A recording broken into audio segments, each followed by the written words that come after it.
你真的要赶尽杀绝吗？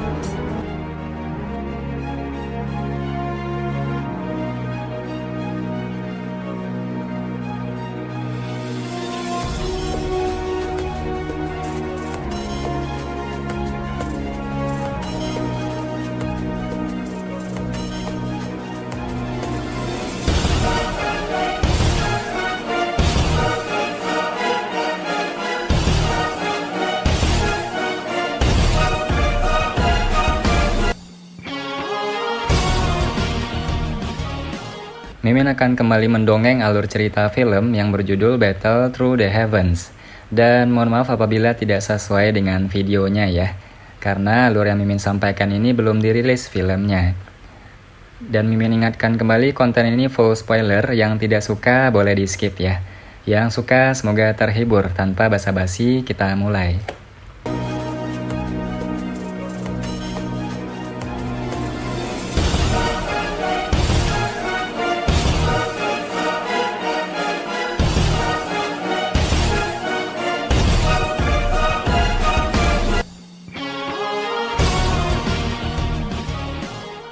Dengan kekaisaran menjadi damai, kehidupan Xiaoyan secara bertahap menjadi jauh lebih tenang. Dia kadang-kadang akan berlatih, dan juga akan memperbaiki pil obat di depan banyak alkemis di dalam aula pil dari aliansian saat dia bebas. Mendapat sorak-sorai di seluruh aula, dia telah mendapatkan persetujuan alkemis bangga dari dia sebagai ketua. Meskipun para alkemis di dalam memiliki pemahaman yang baik tentang kemampuan bertarung Xiaoyan dari pertempuran ini, sebagai alkemis, mereka menempatkan nilai terbesar pada penyempurnaan pil. Jika Xiaoyan ingin membuat mereka tunduk, dia harus menunjukkan kepada mereka keterampilan penyempurnaan yang luar biasa. Tentu saja, jika seseorang membandingkan perbaikan obat, kemungkinan Xiaoyan tidak akan takut pada siapapun di dalam kekaisaran Jiama ini. Keterampilan perbaikan obatnya saat ini sudah cukup untuk memperbaiki pil obat tingkat 6. Selain pil King Guhi, kemungkinan hanya FAMA yang hampir tidak bisa memurnikan pil semacam itu di dalam kekaisaran Jiama. Dokter peri kecil tidak mengirim berita lain selama periode waktu ini. Namun, Xiaoyan tahu bahwa dia saat ini telah mengirim banyak orang untuk menemukan bahan yang dibutuhkan untuk mengendalikan tubuh racun yang menyedihkan. Dia pasti akan memberitahu Xiaoyan begitu dia punya informasi. Saat itu, sepertinya akan ada masalah lagi. Dengan segala sesuatu yang telah tenang, Medusa, sebagai kepala suku, perlu pergi dan mengurus masalah besar suku ular orang yang memindahkan rumah mereka secara pribadi. Karena itu, dia untuk sementara mengucapkan selamat tinggal pada Xiaoyan tidak lama setelah kembali ke kekaisaran Jiama. Dia kemudian memimpin semua orang ular untuk pergi. Akhirnya, mereka mulai membangun rumah baru di area yang luas di dekat pegunungan binatang sihir. Seiring berjalannya waktu, Xiaoyan bisa merasakan bahwa niat membunuh di hatinya melemah dari hari ke hari dan sepertinya sudah tidak ada lagi sekarang. Xiaoyan tidak terlalu memperhatikan saat Medusa mengikuti di sampingnya sepanjang waktu. Sekarang setelah dia pergi, dia segera merasa bahwa dia kekurangan sesuatu. Hatinya berisi perasaan kosong. Dia merasa agak jengkel ketika menemukan emosi ini. Ini karena menyebabkan dia memikirkan Sun Er yang lokasinya tidak diketahui. Wanita muda yang biasanya hangat dan bergerak itu seperti mata air, merembes ke dalam hati seseorang bahkan tanpa disadari. Akhirnya, dia akan meninggalkan jejak jauh di dalam hati seseorang yang tidak dapat dihilangkan bagaimanapun seseorang mencobanya. Sesaat kemudian, dia hanya bisa bergumam pelan, "Sun Er, tunggu aku. Aku akan pergi ke kelas Douzong secepat mungkin. Setelah itu, aku akan pergi dan mencarimu. Tidak peduli betapa menakutkannya klanmu itu, aku tidak akan merasakan ketakutan sedikit pun." Sosok yang anggun dan terlihat sebagian berada di puncak gunung terjal di mana awan masih tersisa. Pinggangnya yang halus tampak seperti daun willow yang bisa dipeluk dengan satu tangan. Rambut hitamnya diikat sembarangan dengan pita ungu pucat. Itu melayang dengan angin sepoi-sepoi yang bertiup, memberi wanita muda itu aura elegan dan dunia lain. Mata wanita muda itu tertutup. Sesaat kemudian, dia perlahan membukanya. Kabut di sekitarnya segera tersebar saat dia melakukannya. Puncak gunung ini segera terlihat jelas. "Ling tua, apakah kamu sudah kembali?" Wanita muda itu tidak menoleh saat bibirnya yang ramping, merah, dan kecil mengeluarkan suara seperti lonceng perak yang bergema di puncak gunung. Bayangan di bawah batu gunung segera mulai bergoyang dengan cara yang aneh setelah suaranya terdengar. Itu segera berubah menjadi sosok tua. Sosok itu adalah Ling Ying. Dia dengan hormat membungkuk kepada wanita muda itu setelah mengungkapkan dirinya. "Xiao Jie, bagaimana? Apakah kamu punya kabar tentang dia?" Wanita muda itu duduk dari panggung batu, berbalik, dan memperlihatkan wajah tersenyum dengan watak seperti teratai yang halus. Pada saat ini, suara yang biasanya sulit dideteksi oleh seseorang yang mengalami fluktuasi sebenarnya menunjukkan kecemasan. Dia adalah Sun Er, yang dipikirkan Xiaoyan siang dan malam. Sudah 3-4 tahun sejak Sun Er meninggalkan Xiaoyan. Selama beberapa tahun ini, Sun Er jelas telah menjadi dewasa. Dia sedikit kurang sentimental dibandingkan dengan wanita muda saat itu, dan telah mendapatkan tambahan sikap acuh tak acuh yang berasal dari dalam jiwanya. Terlepas dari bagaimana dia berubah, masih ada satu bagian dari dirinya yang tetap sama. Begitulah bagaimana hatinya yang mulai bergetar ketika dia mendengar berita yang berhubungan dengan nama itu. Mungkin itu seperti yang diantisipasi Ling Ying saat itu. Sosok yang akan selamanya ada jauh di dalam hati Sun Er. Sulit untuk menghilangkan sosok ini bahkan dengan tekanan dari kepala klan. Ling Ying menghela nafas di dalam hatinya saat dia dengan jelas mendengar kecemasan dalam nada Sun Er. Sudah beberapa tahun tetapi hanya ketika dimendengarkan apapun yang berhubungan dengan Tuan Muda Xiaoyan. Tentu saja, sebagai seseorang yang tahu tentang posisi dan status Ta, dia mengerti bahwa tidak mungkin dia menjadi seperti gadis biasa. Statusnya menentukan bahwa dia tidak akan menjadi orang biasa. Pria yang bisa menandinginya pasti juga orang paling luar biasa di benua itu. Hanya saja dia tidak tahu apakah Xiaoyan bisa mencapai tahap ini. Meskipun pikiran ini melintas di hati Ling Ying, wajahnya menunjukkan ekspresi yang memanjakan. Dia tersenyum dan mengangguk sebelum segera mengungkapkan beberapa berita tentang Xiaoyan. Sun Er diam-diam mendengarkan informasi dari Ling Ying. Tidak disangka Xiaoyan Gege juga mencapai kelas Do Huang dalam waktu 4 tahun. Ini benar-benar mengejutkanku. Aliansian itu benar-benar nama yang bagus. Tidak terduga bahwa Xiaoyan Gege benar-benar mampu menggantikan sekte mistik laut. Wajah indah Sun Er mengungkapkan senyuman elegan setelah Ling Ying secara bertahap menyelesaikan ceritanya. Tangannya membelah rambut hitam yang melayang di depan dahinya saat dia berbicara, mengejutkan bahwa aula jiwa benar-benar bergerak. Tuan Yao Chen berinteraksi denganku saat itu. Mungkin dia mengetahui statusku, tapi aku tidak yakin apakah dia memberitahu Xiaoyan Gege tentang itu. Aku rasa tidak. Dia memahami dengan jelas bahwa itu tidak akan menguntungkan Tuan Muda Xiaoyan untuk mengetahui statusmu terlalu cepat. Ling Ying menyuarakan pikirannya. Old Ling, coba kirim beberapa orang untuk mencari keberadaan aula jiwa. Sepertinya mereka ikut campur dalam masalah Paman Xiao saat itu. Sun Er menoleh dan berbicara dengan suara yang agak dingin. Ling Ying ragu sejenak setelah mendengar ini. Dia berkata, "Baiklah, aku akan melaksanakan masalah ini dengan tenang dan mencoba yang terbaik untuk menemukannya." Namun, aula jiwa juga sangat misterius. Selain beberapa orang yang mengetahui lokasi markas mereka, hampir tidak ada orang, bahkan orang-orang di klan kita, yang mengetahuinya. Ini meskipun kita telah bertarung dalam pertempuran besar dan kecil yang tak terhitung jumlahnya dengan mereka. Sun Er sedikit mengangguk. Dia menurunkan matanya dan rasa dingin tiba-tiba melintas di matanya yang anggun. Dia perlahan berbicara di dalam hatinya, "Aula jiwa, meskipun kamu benar-benar ingin mendapatkan giok dewa kuno milik klan Xiao, lebih baik kamu tidak menyakitinya. Jika tidak peduli apa yang terjadi, aku akan membuat kalian semua membayar harga yang akan sulit kalian tanggung." Api emas tiba-tiba melonjak di mata Sun Er di akhir kata-katanya. Sebuah batu besar di sisinya perlahan lenyap menjadi ketiadaan di tengah fluktuasi aneh setelah nyala api muncul. Hati Ling Ying menjadi dingin saat dia melihat api emas muncul di mata Sun Er. Mengingat keakrabannya dengannya, dia tahu bahwa hanya ketika dia benar-benar membentuk niat membunuh atau kemarahan yang ekstrim di dalam hatinya, hal yang bersembunyi jauh di dalam jiwanya akan terbebas dari tubuhnya dan muncul. Ling Ying tidak menyangka bahwa setelah tidak bertemu selama 3-4 tahun, perasaan Sun Er terhadap Xiao Yan tidak akan kabur melainkan menjadi semakin dalam dan kental seiring dengan arus waktu. Bahkan mungkin anak kecil itu tidak tahu persis berkat besar apa yang telah dia peroleh. Jika berita tentang seseorang yang dapat menyebabkan Xiao Jie untuk dimasukkan ke dalam hatinya tersebar, kemungkinan aliansianmu bersama dengan Kekaisaran Jiama akan hancur total dalam semalam. Karena itu, kamu harus berusaha keras untuk berlatih demi Xiao Jie.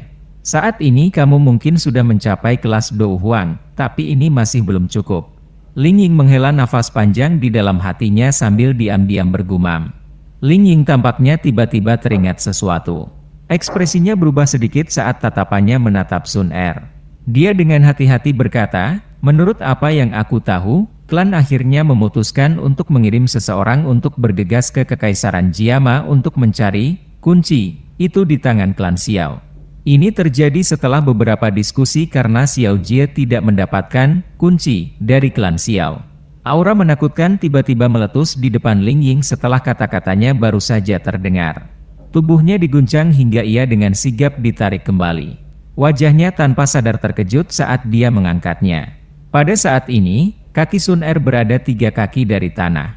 Wajahnya sedingin es sementara nyala api keemasan tampak berputar di sekitar tubuhnya seperti cairan. Sementara api emas itu mengalir, bebatuan pegunungan di sekitarnya mulai perlahan menghilang dengan cara yang aneh. Cara itu seolah-olah mereka ditelan oleh beberapa binatang besar yang tak terlihat. Wajah Sun Er sedingin salju. Dia melirik Ling Ying tetapi tidak berbicara. Setelah itu, dia memutar pinggangnya dan tiba-tiba berlari ke dasar gunung. Ling Ying melebarkan mulutnya saat dia melihat sosok Sun Er menghilang dengan cepat. Dia segera menggelengkan kepalanya dengan senyum pahit. Matanya tertuju pada cakrawala yang jauh. Dia tertawa getir. "Anak kecil, kamu adalah orang terkutuk pertama yang aku lihat yang dulu bisa membuat Xiao Jie melakukan hal-hal sedemikian rupa." Sementara itu di tempat lain, markas besar aliansi yang terletak di Kekaisaran Jiama. Menjadi faksi terkuat di dalam Kekaisaran Jiama, ukuran aliansian saat ini jauh melebihi apa yang terjadi 1 tahun yang lalu. Setidaknya sepertiga dari area di bagian tengah Kekaisaran besar dimiliki oleh berbagai departemen di bawah aliansian. Mereka menciptakan aliansian yang lebih kuat sambil memiliki pemisahan tugas yang jelas. Aula Pil adalah departemen yang sangat penting dalam aliansian. Tempat ini mampu memberikan berbagai jenis pil obat setiap hari. Setelah itu, pil obat ini akan dikirim ke balai dagang dan dengan cepat dijual di setiap sudut Kekaisaran Jiama melalui saluran klan primer. Aula Pil terletak di dekat tengah ibu kota. Setiap hari, akan ada sejumlah besar alkemis yang tinggal di sini dari berbagai kerajaan. Saat ini, tempat ini telah menjadi tempat pertukaran terbesar bagi para alkemis. Berbagai ramuan obat langka dan ramuan obat unik bisa dilihat di sini kapan saja. Bagaimanapun, beberapa gunung yang dalam di dalam Kekaisaran Jiama yang sangat besar, di mana orang jarang berkelana, menyembunyikan cukup banyak hal baik. Orang-orang yang berhasil mendapatkannya karena keberuntungan ingin membawa mereka keluar untuk ditukar dengan sesuatu yang lain jika hal-hal ini tidak cocok untuk mereka. Selain itu, karena perang dengan 3 kerajaan besar kali ini, reputasi Kekaisaran Jiama dan aliansi yang juga mulai menyebar ke seluruh wilayah barat laut ini. Menambahkan ini ke beberapa kebijakan terbaru Kekaisaran yang telah dibuat mengakibatkan semakin banyak orang dari negara lain yang bergegas ke negara yang agak terisolasi ini dengan rasa ingin tahu yang besar. Dalam waktu singkat, kemakmuran di dalam Kekaisaran telah jauh melampaui masa lalu. Aula Pil dari aliansian saat ini secara alami berkembang jauh melampaui persatuan sebelumnya, asosiasi alkemis. Wilayah dalam dari Aula Pil berbeda dari keaktifan di Aula Pertukaran. Itu adalah serangkaian kamar penyulingan pil yang tenang dan sunyi. Tempat ini secara khusus disiapkan untuk alkemis aliansian untuk memperbaiki pil obat. Ada seorang pelayan pria dan wanita yang berdiri di luar setiap ruang penyulingan pil. Jika alkemis di dalamnya memiliki kebutuhan untuk menyampaikan pesan atau perlu menangani beberapa masalah kecil lainnya, para pelayan ini akan segera menyelesaikan masalah ini dengan cara yang tepat. Beberapa ruang pemurnian pil memanfaatkan bebatuan ungu langka di area tengah ruangan. Jenis bahan ini memiliki kemampuan untuk menutup panas dan mencegahnya merembes keluar. Paling cocok digunakan untuk membangun ruang penyulingan pil. Namun, karena kelangkaannya, jarang ada alkemis yang membangunnya untuk dirinya sendiri. Tentu saja, aliansian saat ini kaya dan berkuasa. Tidak banyak masalah untuk membangun beberapa kamar pemurnian pil bermutu tinggi. Ruang pemurnian pil bermutu tinggi ini hanya dapat digunakan oleh beberapa alkemis di dalam aula pil yang telah mencapai tingkat 4 ke atas. Seorang alkemis biasa hanya bisa menggunakan kamar penyulingan pil biasa di area luar. Perbedaan tingkat semacam ini mungkin telah menimbulkan sedikit ketidakpuasan dari beberapa alkemis pada awalnya, tetapi begitu mereka terbiasa dengannya seiring berjalannya waktu, itu telah menjadi motivator yang hebat.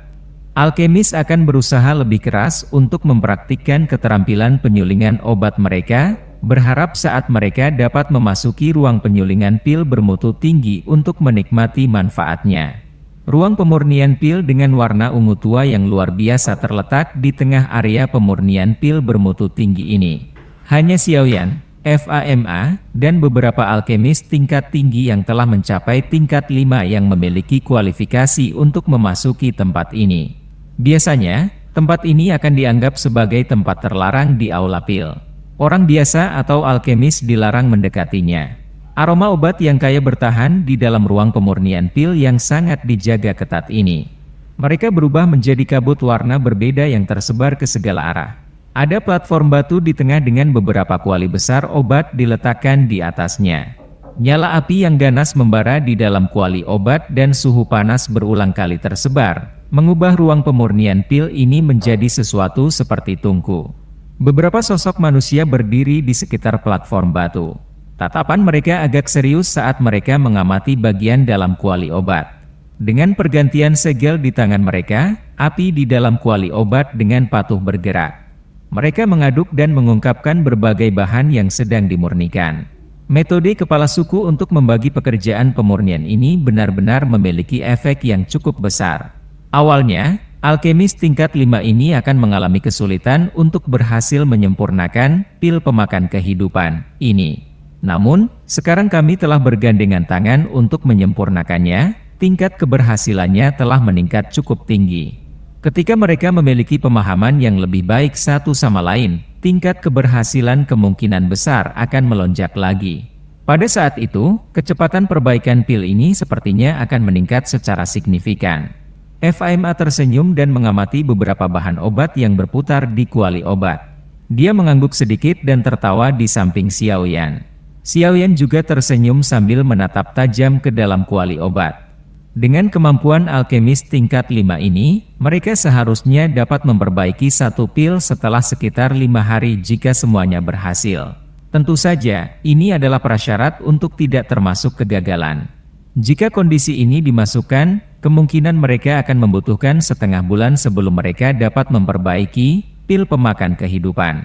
Tentu saja, kelelahan saat menyempurnakan pil ini dengan kekuatan alkemis tingkat 5 sangat hebat.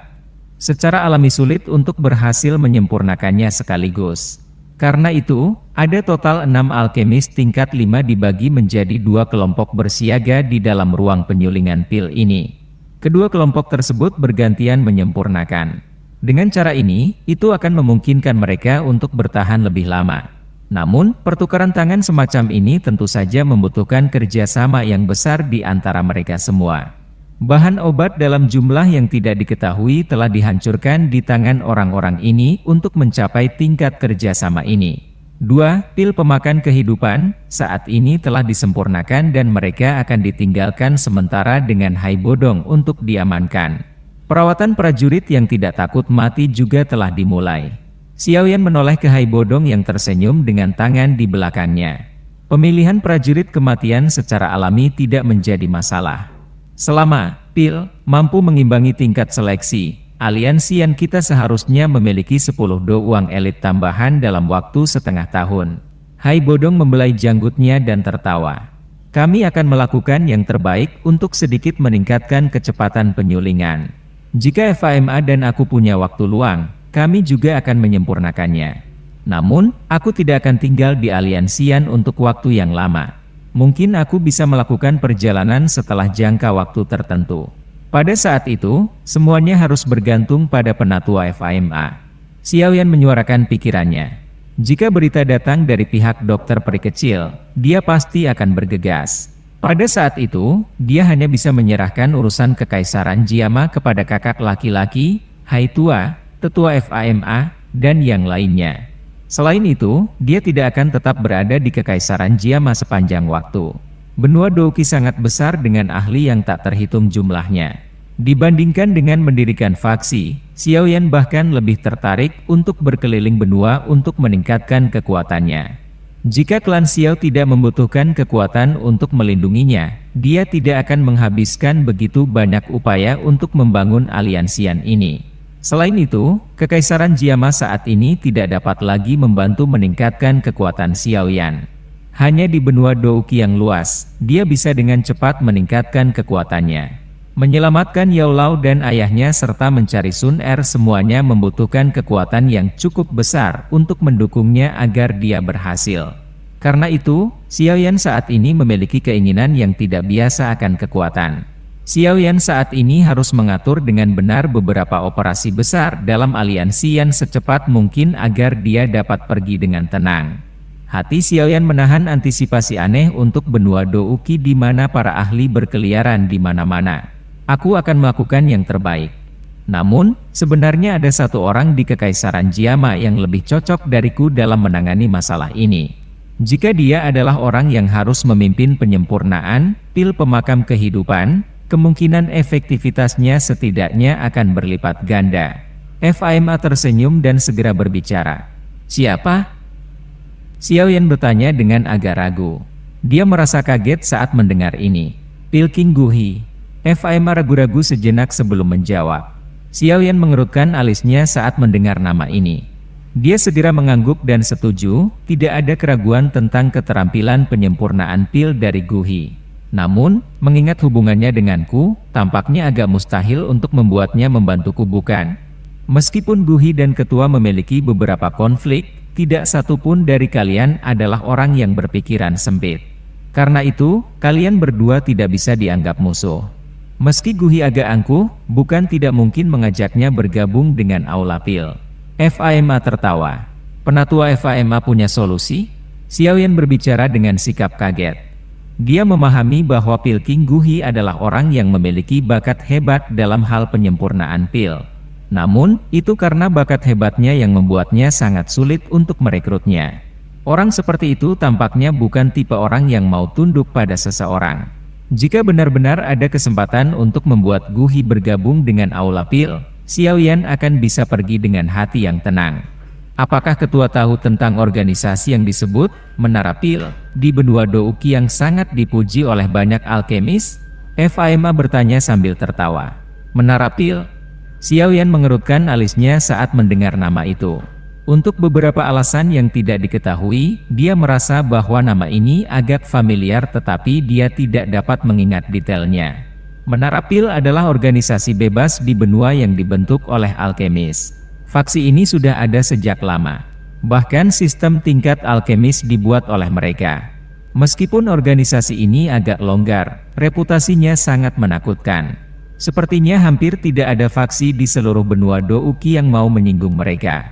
Meskipun Menara Pil mungkin longgar secara eksternal, ia memiliki beberapa anggota yang membentuk inti elit.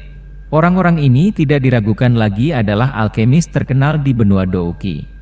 Saat ini, Guhi berharap bisa memasuki Menara Pil untuk berlatih. FAMA dengan lembut tertawa, namun, jika seseorang ingin memasuki Menara Pil untuk berlatih, seseorang harus memiliki rekomendasi dari asosiasi alkemis yang memiliki bobot yang cukup. Guhi datang untuk mencari asosiasi alkemis kami saat itu karena ini. Namun, dengan kemampuan asosiasi alkemis kami mungkin masih dapat menjangkau di dalam kekaisaran Jiama tetapi jarang ada orang di benua Douqi yang peduli tentang kami. Secara alami, kami tidak memiliki kualifikasi untuk memberikan rekomendasi Menara Pil. Karena itu, aku hanya bisa menolaknya saat itu. Aula Pil saat ini jelas memiliki potensi yang lebih besar daripada Associate Alchemist. Aku percaya bahwa Aula Pil akan dapat memiliki kualifikasi semacam ini segera. Jika kepala menggunakan ini untuk membujuk Guhi, aku yakin dia akan setuju untuk bergabung. Xiaoyan membelai dagunya saat mendengar ini. Tatapannya menyapu tubuh dari alkemis tingkat 5 yang basah kuyup oleh keringat. Dia mengangguk beberapa saat kemudian. Ya, kita bisa mencobanya.